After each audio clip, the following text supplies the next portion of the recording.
Здравейте, приятели на полезността на първо място. Днес се включвам с една лична история, с която исках да ви бъда полезен по начина, по който аз мога да го направя, и това е да споделя личния си опит с вас.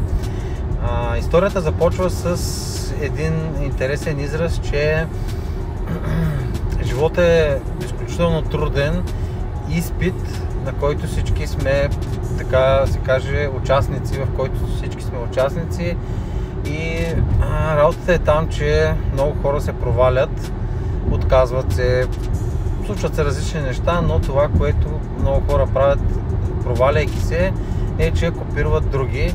Изпита е различен за всеки и всеки получава различни въпроси, така както е в този студентския живот или по време, когато сме на училище.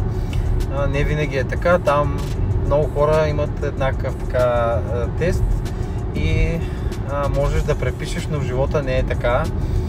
Затова исках да ви споделя моя личен опит, че четяйки доста книги, разбрах, че трябва да имам в живота ментор, с който да се движа, за да мога да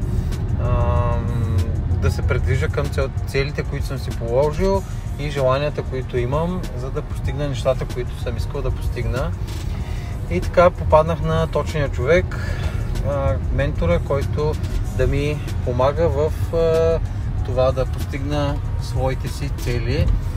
За съжаление, в един момент започнах да се оприличавам като този въпросния ментор. Дори в социалните мрежи набързо споделих, че аз съм моя ментор. Всъщност не съм моя ментор, но много бих желал да приличам на него, и в това разбрах, че ми е грешката да искам да приличам на него или да постигна нещата, които той е постигнал, което ме вкара в грешна представа за това как аз да постигна моите неща, и се оказа в един момент, че съм все едно го идеализирал и съм започнал да правя нещата, които той прави, не съм взел в предвид с конкретната ситуация, но грешки се допускат. Въпрос е на осъзнатост, да влезем в ситуацията и да се научим от нея. И докато се учим, и докато минаваме през различните ситуации в живота, е хубаво да придобиваме нови знания и умения, и разбира се, да не спираме да търсим. Така че не спирайте да търсите и внимавайте